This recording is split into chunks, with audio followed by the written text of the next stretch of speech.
ठीक है। नेक्स्ट है हमारे पास क्या है, स्किन इन्फेक्शंस। देखिए स्किन इन्फेक्शंस जो हैं वो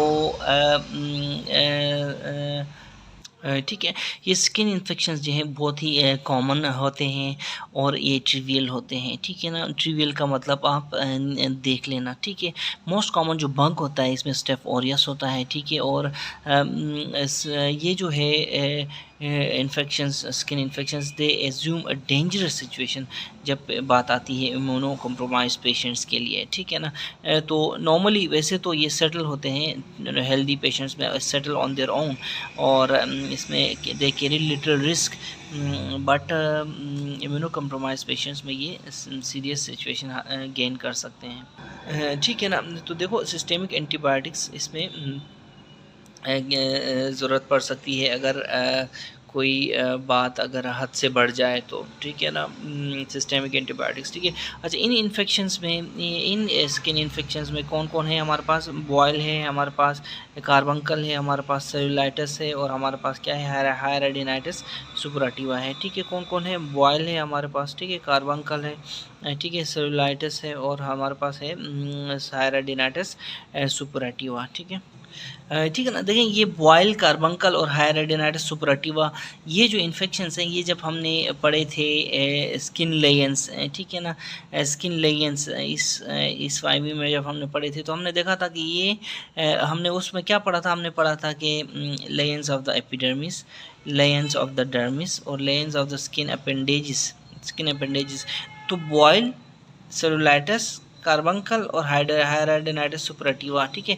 स्पेशली बॉयल, कार्बंकल और हायराइडिनाइटिस सुपराटिवा, ये लेयंस ऑफ द स्किन अपेंडेजिस में हमने क्लासिफाई किया था, आपको याद होना चाहिए, ठीक है। तो सबसे पहले हम देखते हैं बॉयल, ठीक है। Boil is also known as furuncle, ठीक है, it's also known as furuncle, ठीक है ना।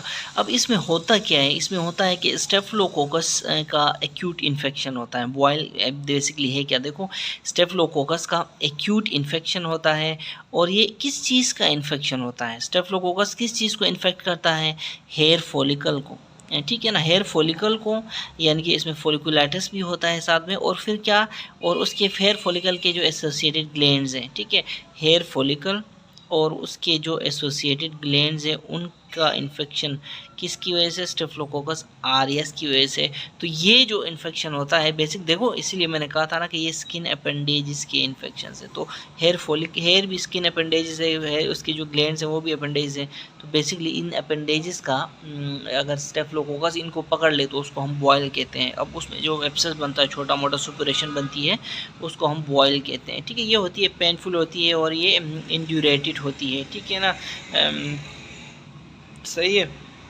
और ये जो पेन और इंड्यूरेशन होती है ये हाई होती है फॉर 1 to 2 डेज़ के लिए, ठीक है, ठीक है ना। 1 से 2 दिन के लिए ये पेन और इंड्यूरेशन रहती है। उसके बाद डिस्चार्ज बनता है छोटा सा सेंट्रल, अगर ये है पास तो इसमें छोटा सा डिस्चार्ज बनता है, पास निकल आता है, फिर पेशेंट का जो पेन और इंड्यूरेशन है वो सबसाइड कर जाती है, ठीक है ना। अच्छा ये हो गया।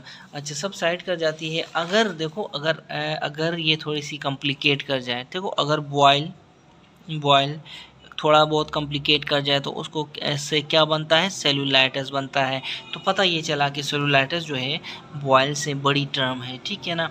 यानी कि अगर बॉयल इफ़ लेफ्ट अनट्रीटेड ये सेलुलाइटिस बन जाता है। और ट्रीटमेंट में क्या है, ट्रीटमेंट ये क्या है कि अनरप्चर्ड बॉयल का जो है ना छोटा सा इंसिजन एंड ड्रेनेज, आप यूँ करके इवन उससे भी कर सकते हैं, हाथ से भी, ठीक है, इंसिजन एंड ड्रेनेज, या फिर रिमूवल ऑफ द हेयर बाल को जस करके निकालो तो फिर सेटल हो जाता है, ठीक है। तो ये था अबाउट बॉयल। मेन पॉइंट ये है कि स्टेफलोकोकस ऑरियस की वजह से होता है। दूसरा पॉइंट ये है कि ये जो है बॉयल जो है स्किन अपेंडेजिस का, देखो पहला पॉइंट अगेन ऐसे स्टेफलोकोकस ऑरियस, दूसरा पॉइंट अगेन ऐसे स्किन अपेंडेजिस का ये वो है। तीसरा पॉइंट बॉयल को अगर आप छोड़ दो तो क्या बनता है, सेलुलाइटिस, ठीक है। चौथा पॉइंट ट्रीटमेंट, छोटी सी इंसिजन एंड ड्रेनेज, और या फिर साथ में रिमूवल ऑफ हेयर, ठीक है ना, हेयर रिमूवल, ठीक है, ये हो गया। अच्छा कार्बनकल क्या होता है, अब कार्बनकल देखते हैं। अगेन कार्बनकल भी वही है स्किन अपेंडेजिस का, मैंने आपको बताया कि ये इन्फेक्शन है, ठीक है। This is an infective gangrene of subcutaneous tissue. ठीक है, देखो सबक्यूटेनियस टिश्यू जो है इसकी इन्फेक्टिव गैंग्रीन को कार्बनकल कहते हैं। कॉजेटिव ऑर्गेनिज्म अगेन हमारा स्टेफिलोकोकस ऑरियस है। इट इज़ कॉमन इन, देखो कार्बनकल बहुत कॉमन होता है डायबिटिक पेशेंट्स में। और फिर साइट कौन सी होती है ये नेप ऑफ द नेक में, ये मोस्ट कॉमन साइट होती है कार्बनकल की। ठीक है, ठीक है ना। अब इसकी पैथोलॉजी है क्या, बेसिकली देखो कार्बनकल की पैथोलॉजी है क्या, मैं आपको बताता हूँ। देखो शुरू में ये बॉयल सा ही लगता है, जैसे आम देखा होगा डायबिटिक पेशेंट्स जो होते हैं उपास करा के आते हैं और कहते हैं शुरू में फोड़ा निकला था, छोटा सा था, फिर बड़ा हो गया, फिर बड़ा हो गया। वो असल में यही होता है कि शुरू में बॉयल जैसा होता है, वो बॉयल मतलब हेयर फॉलिकल का इन्फेक्शन होता है इनको। ठीक है ना, हेयर फॉलिकल फॉलिकुलाइटिस होता है। ठीक है ना, फॉलिकुलाइटिस के साथ इन्फ्लेमेटरी प्रोसेस। देखो मैंने बॉयल में क्या कहा था कि एसोसिएटेड ग्लैंड्स की और हेयर फॉलिकल्स की इन्फेक्शन है, साथ में सुपुरेशन के साथ यही छोटी सी सुपुरेशन फिर क्या होती है, बढ़ जाती है। यानी कि हेयर फॉलिकल का infection with staph aureus plus perifolliculitis. देखो बहुत इंपॉर्टेंट पॉइंट्स। ठीक है ना, ये पेशेंट आता है आपको कहे कि पहले छोटा सा था फिर बड़ा हो गया है, तो देखो वो असल में होता है हेयर फॉलिकल का इन्फेक्शन प्लस पेरी फॉलिकुलाइटिस। ठीक है ना, जो कि फिर आहिस्ता आहिस्ता बढ़ जाता है। फिर आहिस्ता आहिस्ता क्या होती है, नेक्रोसिस ऑफ फेट होती है, सबक्यूटेनियस फेट। फिर मल्टीपल एब्सेसिस वहाँ पे बन जाते हैं। ठीक है, ठीक है ना। तो ये फिर जब नेक्रोसिस हो जाती है सबक्यूटेनियस टिश्यू यानी कि फेट की, तो ये मल्टीपल एब्सेसिस बनते हैं स्किन के नीचे। और ये एब्सेसिस देखो, अब एक मल्टीपल एब्सेस इधर, एक इधर, एक इधर, ये इंटर कम्युनिकेटिंग भी होते हैं, पता है, ये ऐसे इंटर कम्युनिकेटिंग भी होते हैं। और फिर मल्टीपल ओपनिंग्स के साथ फिर बाहर खुलते भी हैं। मल्टीपल ओपनिंग्स के ज़रिए क्या होते हैं, ओपन होते हैं एक्सटीरियर के लिए स्किन में। ठीक है, और इनको मल्टीपल ओपनिंग्स को क्या कहते हैं, सीव लाइक ओपनिंग्स कहते हैं। ठीक है, शुरू में बॉयल है, बॉयल फिर क्या होता है, जब नेक्रोसिस होती है सबक्यूटेनियस फेट की, तो फिर मल्टीपल एब्सेसिस बनते हैं। ये एब्सेसिस फिर इंटर कम्युनिकेटिंग भी होते हैं और फिर सीव लाइक ओपनिंग्स के ज़रिए फिर ये स्किन से बाहर भी खुलते हैं। तो ये होता है पूरे का पूरा जो कार्बनकल का पैथोफिजियोलॉजी। ठीक है ना, यही जो अपीयरेंस होती है, मतलब ये सीव लाइक पॉकेटिंग्स होती है, ये होती है पता है क्या, पैथोग्नोमिक होती है कार्बनकल की। याद रखें। ठीक है ना, ये पैथोग्नोमिक होती है कार्बनकल की। क्या, देखो मल्टीपल जो है ना, ये बाहर जब खुलते हैं ना सीफ लाइक पॉकेट्स के साथ बाहर एक्सटीरियर, यही चीज़ पैथोग्नोमिक होती है। ये क्रिब्रिफॉर्म अपीयरेंस बनाती है ना, ये क्रिब्रिफॉर्म अपीयरेंस पैथोग्नोमिक होती है कार्बनकल की। मैं दोबारा बताता हूँ, देखो मैंने कहा कि मल्टीपल एब्सेसिस बन गए, एक दूसरे के साथ कम्युनिकेट भी कर रहे हैं, लेकिन साथ साथ हर एब्सेस खुल रहा है स्किन में। ये स्किन है for example, her abscess skin में खुल रहा है, हर एब्सेस स्किन में खुल रहा है, और एक दूसरे के साथ कम्युनिकेटेड भी हैं।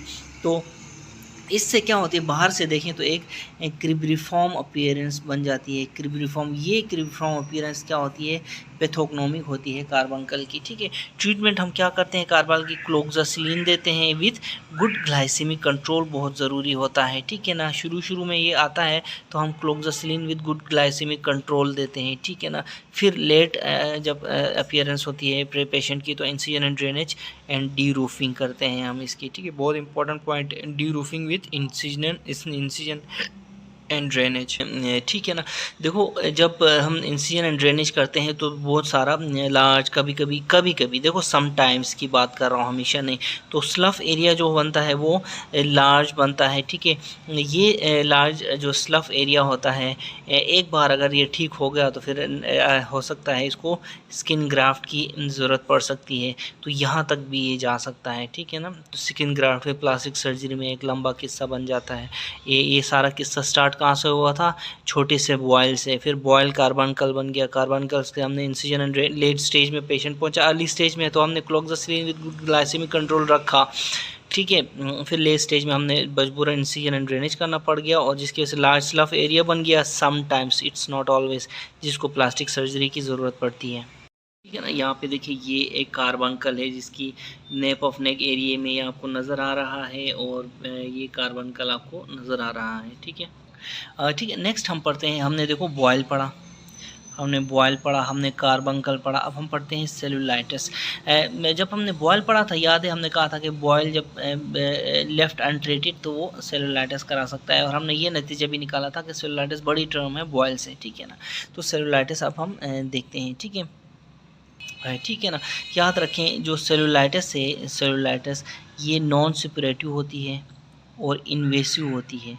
नॉन सप्यूरेटिव इन्वेसिव इन्फेक्शन होता है किस चीज़ का, डर्मिस का और सबक्यूटेनियस टिश्यू का। याद रखो सेलुलाइटिस हेयर फॉलिकल और इस तरह की बात नहीं होती इसमें, वो तो बॉयल के केस में हमने देखा था। सेलुलाइटिस है इन्फेक्शन ऑफ डर्मिस और सबक्यूटेनियस टिश्यू का, ठीक है। इन्फेक्शन ऑफ डर्मिस और सबक्यूटेनियस टिश्यू याद रखें। और ये कैसा इन्फेक्शन, नॉन सप्यूरेटिव होता है, ये एब्सेस की तरह नहीं होता। आपने पेशेंट्स देखे होंगे अक्सर सेलुलाइटिस के साथ आते हैं, अगर हम लेग की सेलुलाइटिस है टांग की, हम उसमें जितनी भी सुई फेर दें पस कभी भी नहीं आएगी उसमें, ठीक है। तो वो नॉन सप्यूरेटिव होते हैं और इन्वेसिव होते हैं, ये बढ़ती जाती है इन्फ्लेमेशन, ठीक है ना। ठीक है ना। तो सेलुलाइटिस के लिए जो मोस्ट कॉमन इन्फेक्टिव एजेंट्स हैं हमारे पास, बीटा हेमोलिटिक स्ट्रेप्टोकोकाई जिसको स्ट्रेप्टोकोकस पायोजेनिस बोलते हैं, ठीक है ना। ये आपने लॉगरिथम देखनी है, ठीक है। फिर दूसरे नंबर पे देखो स्टेफिलोकोकस ऑरियस है, और तीसरे नंबर पे क्लोस्ट्रीडियम परफरेंजिस हैं। ये तीन हमारे पास क्या कहते हैं बग्स हैं, ठीक है। और सबसे टॉप पे स्ट्रेप्टोकोकस पायोजेनिस है, रिमेंबर सबसे टॉप पे स्ट्रेप्टोकोकस पायोजेनिस है सेलुलाइटिस के लिए, ठीक है। और ये सरप्राइजिंग है, लेकिन स्टेफिलोकोकस ऑरियस भी है सही इधर, ठीक है। होता क्या है कि जो बीटा स्ट्रेप्टोकोकस पायोजेनिस ये एंजाइम्स प्रोड्यूस करता है, हाइलुरोनिडेजेस प्रोड्यूस करता है, और स्ट्रेप्टोकाइनेजेस प्रोड्यूस करता है, ठीक है। हाइलुरोनिडेजेस और हाई एसके, ठीक है, हाई एसके सलाउद्दीन कमाल जो एसके बुक पढ़ते हैं, और हाई मतलब हाई, ठीक है। तो ये दोनों चीज़ें ये प्रोड्यूस करता है। ये फिर जो दोनों एंजाइम्स क्या करते हैं, ये डिज़ोल्व करते हैं किसको, इंटरसेलुलर मैट्रिक्स को भी डिज़ोल्व कर लेते हैं, और फाइब्रिन का जो बैरियर होता है ना उसको भी ये डिज़ोल्व कर लेते हैं, ठीक है। ये जो स्ट्रेप्टोकाइनेजेस होते हैं, ठीक है, स्पेशली हाइलुरोनिडेजेस किसको पकड़ते हैं, इंटरसेलुलर मैट्रिक्स को उड़ा देते हैं, स्ट्रेप्टोकाइनेज फिर फाइब्रिन बैरियर को उड़ा देता है, ठीक है। ठीक है ना। तो ये इंपॉर्टेंट पॉइंट आपको बता रहा हूँ। देखो ये जो कंडीशन है सेलुलाइटिस की, स्प्रेड करती है, रैपिड स्प्रेडिंग है ये।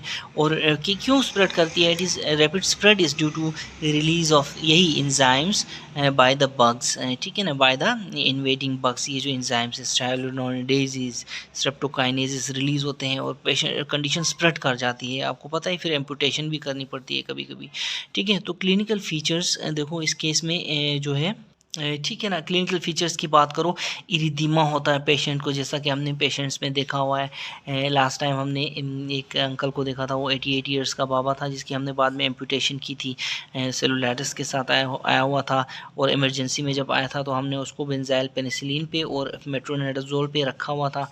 उसके बाद फिर उसको बाद में रिकवर नहीं हो सका तो उसकी एम्पुटेशन करनी पड़ी थी, ठीक है। तो इरिदीमा, और ये इरिदीमा एक्सपेंडिंग होता है, याद रखें, ये इरिदीमा होता है एक्सपेंडिंग, ठीक है। एक्सपेंडिंग मतलब अगर ये फॉर एग्जांपल टांग पे हुआ है, उस चाचे का टांग पे था, तो टांग पे हुआ, ये एक्सपेंड कर जाएगा, ठीक है। और ऑल साइंस ऑफ इन्फ्लेमेशन वहाँ पे आपको पॉजिटिव नज़र आएंगे। कौन कौन से, रेडनेस आपको नज़र आएगी, वार्मथ नज़र आएगी, टेंडरनेस आपको नज़र आएगी, और स्वेलिंग नज़र आएगी। ये सारी चीज़ें आपको वहाँ नज़र आएंगी, ठीक है। अच्छा याद रखें अगेन कि बॉर्डर्स जो होते हैं ना सेलुलाइटिस के, ये इल डिफाइंड होते हैं। आपको लेग, आपको पेशेंट का याद है, आपको जब वो पेशेंट बता रहा था, तो वो पेशेंट कैसा था, डॉक्टर साहब देखो इधर मेरे टांग को कुछ हो गया है, ठीक है।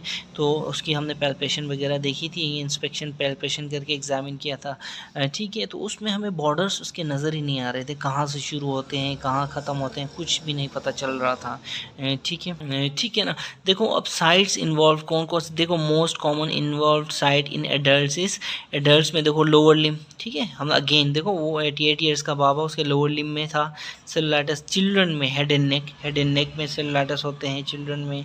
उसके बाद न्यूनेट्स में फिर अम्बिलिकल रीजन में ये सेलुलाइटिस होती है। बहुत इंपॉर्टेंट पॉइंट, बहुत ही इंपॉर्टेंट ये पॉइंट्स हैं, ठीक है।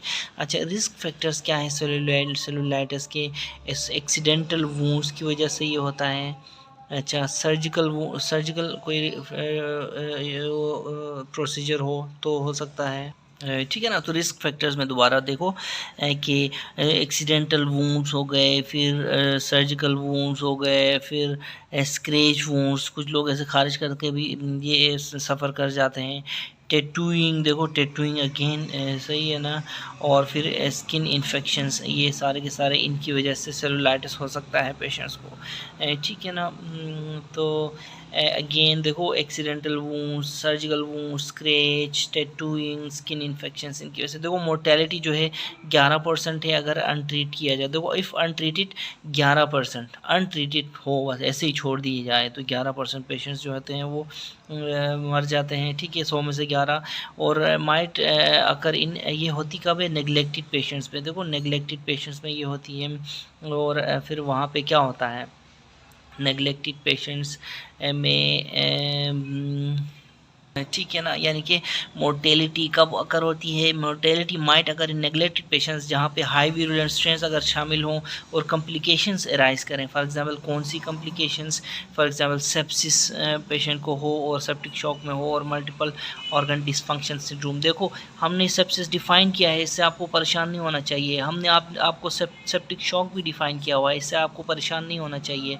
और मल्टीपल ऑर्गन डिसफंक्शन सिंड्रोम भी आपको डिफ़ाइन करके दिया हुआ है। ठीक है, तो कहने का मकसद ये है कि जो नेगलेक्टेड पेशेंट्स में मोर्टेलिटी हो सकती है कह रहा है। ठीक है ना, अगर स्पेशली कब, जब कॉम्प्लिकेशंस, ये वाले कॉम्प्लिकेशंस अराइज कर जाएं और हाई वीरुलेंट कोई स्ट्रेन बैक्टीरिया का वो उसमें इन्वॉल्व हो तो।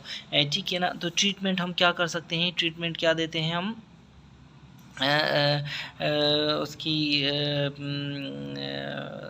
सेलुलाइटिस की ट्रीटमेंट क्या देते हैं, सिस्टेमिक एंटीबायोटिक्स देते हैं। ठीक है ना। सपोर्टिंग थेरेपी में हम एनाल्जेसिया देते हैं और क्या देते हैं, लिम्ब एलिवेशन करते हैं। ठीक है। और ठीक है ना, इफ़ सेलुलाइटिस इस लार्ज देन आईवी एंटीबायोटिक्स और एनारोबिक कवर के लिए हम फ्लैजिल देते हैं। ठीक है। ठीक है ना। देखो कि जो लिम्फेंजाइटिस है, ये लिम्फेंजाइटिस होते हैं is a part of similar process. ठीक है। और इसमें क्या होता है, ए पेनफुल रेड स्टीक आती है इन द अफेक्टेड लिम्फेटिक्स में रेड सी स्टीक आती है लिम्फेंजाइटिस। और lymphangitis is a part of cellulitis. ठीक है ना। ठीक है। तो ये लिम्फेंजाइटिस का ये क्लिनिकल पिक्चर है, क्या है, पेनफुल रेड स्टीक है। ठीक है। ठीक है। अब हम देखते हैं लुडविग्स एंजाइना क्या चीज़ है। देखो लुडविग्स एंजाइना इज़ अ सेलुलाइटिस, पहली बात याद रखें, ये एक सेलुलाइटिस है। ठीक है ना, सबसे पहले। और किस जगह की सेलुलाइटिस है, ये सेलुलाइटिस है सब मैंडिबुलर और सब मेंटल रीजन की, सब मैंडिबुलर और सब मेंटल रीजन की सेलुलाइटिस है। ठीक है ना। और ठीक है, इसमें क्या होता है, इन्फ्लेमेटरी एडीमा, इन्फेक्टिव एडिमा नहीं है, inflammatory oedema of the mouth के साथ साथ ये सब मेंटल और सब मैंडिबुलर रीजन की सेलुलाइटिस को हम लुडविग्स एंजाइना कहते हैं। तो लुडविग्स एंजाइना के पॉइंट्स क्या हो गए, एक याद रखें, ये एक सेलुलाइटिस है, किस जगह की है, देखो सब मैंडिबुलर रीजन इसमें शामिल होता है, सब मेंटल रीजन शामिल होता है, और साथ में माउथ की इन्फ्लेमेटरी एडिमा हो जाती है, इसको लुडविग्स एंजाइना कहते हैं। देखो स्ट्रेप्टोकोकस के अलावा एनेरोब्स भी इसमें शामिल होते हैं इस कंडीशन में। ठीक है। लुडविग्स एंजाइना एक नोटोरियस सिचुएशन है, और ये किस लिए बदनाम है, किस लिए नोटोरियस है, ये एग्रेसिवनेस के लिए नोटोरियस है और हाई मोर्टेलिटी के लिए नोटोरियस है। देखो 5 से 50% पर ये मोर्टेलिटी आपको मिल जाएगी लुडविग्स एंजाइना में। और फिर नोटोरियस क्यों है, एग्रेसिवनेस के लिए तो है, साथ साथ रैपिड प्रोग्रेशन के लिए भी नोटोरियस है। और रैपिड प्रोग्रेस करके ये कहाँ जाती है, एयरवे को ये कंप्रोमाइज़ करती है लुडविग्स एंजाइना। ठीक है। अगर प्रेजेंटेशन देखी जाए लुडविग्स एंजाइना की तो इसमें क्या होता है, इसमें एडिमा होता है। एडिमा किसका होता है, सब मैंडिबुलर रीजन का, सब मेंटल रीजन का और फ्लोर ऑफ द माउथ का एडिमा होता है, साथ साथ पेशेंट आता है रिस्पायरेटरी डिफ़िकल्टीज़ में। देखो पेशेंट आएगा आपके पास क्लिनिकल प्रेजेंटेशन, ठीक है, साथ में अगर पेशेंट को एग्जामिन करेंगे आप तो आपको सब मैंडिबुलर जो रीजन है उसकी एडिमा नज़र आएगी, आपको सब मेंटल रीजन की एडिमा नज़र आएगी, फ्लोर ऑफ माउथ में आपको एडिमा नज़र आएगी और साथ साथ में उसको रेस्पिरेटरी डिफ़िकल्टीज़ भी होंगी, ठीक है। कैरेक्टरिस्टिक क्या होती है इसकी, पुट्रिट हेलिटोसिस कैरेक्टरिस्टिक इसकी है फीचर, कैरेक्टरिस्टिक फीचर है पुट्रिट हेलिटोसिस, मतलब स्मेल आती है, ठीक है। पुट्रेट हेल्ड याद है जब हम हुंदूर में थे, ठीक है, हुंदूर में एक पेशेंट आया था बीपी चेक कराने, उसके माउथ से कितनी स्मेल आ रही थी, बिल्कुल वही उसी को पुट्रेट हेलिटोसिस कहते हैं। Putrid halitosis is a characteristic feature of Ludwig's angina, ठीक है। ट्रीटमेंट सबसे पहले आपने एयरवे को मेंटेन करना है, ठीक है, एंटीबायोटिक्स आप देंगे, साथ में एनाल्जेसिक्स देंगे और सर्जिकल डिकम्प्रेशन करेंगे कि अगर इसके लिए पेशेंट अगर ठीक नहीं हो रहा है, इससे पेशेंट ठीक नहीं हो रहा है, इंग्लिश लफ्ज़ क्या है, नॉन रिस्पॉन्डिंग है पेशेंट, ठीक है, तो फिर आपने सर्जिकल डिकम्प्रेशन करनी है, ठीक है, ठीक है ना। तो ये देखें, ये हायर एडिनाइटिस सुपराटिवा, ठीक है ना, हायर एडिनाइटिस सुपराटिवा मैं आपको अभी बताता हूँ, लेकिन बताने से पहले मैं आपको ये मच्छर दिखाना चाहता हूँ। ये अभी मुझे काटने आया था, ये देखें, ये मच्छर ये मुझे काटने आया था, ये ऐसी की तैसी, देखे, ठीक है, ठीक है। तो हायर एडिनाइटिस सुपराटिवा, तो हायर एडिनाइटिस सुपराटिवा जो है सुपराटिवा मतलब देखो सुपरेशन है, सुपरेटिव इन्फेक्शन को सुपराटिवा कहते हैं ना। तो हायर एडिनाइटिस, हायर मतलब किसको कहते हैं पता है, हायर एडिनाइटिस, एडिनाइटिस मतलब glands, hidradenitis sweat glands, याद रखें, sweat glands are apocrine glands, याद है आपको, sweat glands are apocrine glands. तो हमने हायर एडिनाइटिस आप कहाँ पढ़ा था, हमने पढ़ा स्किन के अपेंडेजिस के इन्फेक्शंस में, ये मैंने पहले भी बताया वॉयल और कार्बंकल के साथ, ठीक है। अब ये होती कहाँ है, it commonly occurs in females और in second to third decades, तीसरे डिकेड में और सेकेंड डिकेड ऑफ लाइफ में ये फीमेल्स में होती है, ठीक है, ठीक है ना। तो जो हायर एडिनाइटिस सुपराटिवा के बारे में बुक में क्या लिखा है कि इट इज़ क्रोनिक, ठीक है ना, इट इज़ क्रोनिक, याद रखो, it is a chronic and साइकेट्राइजिंग,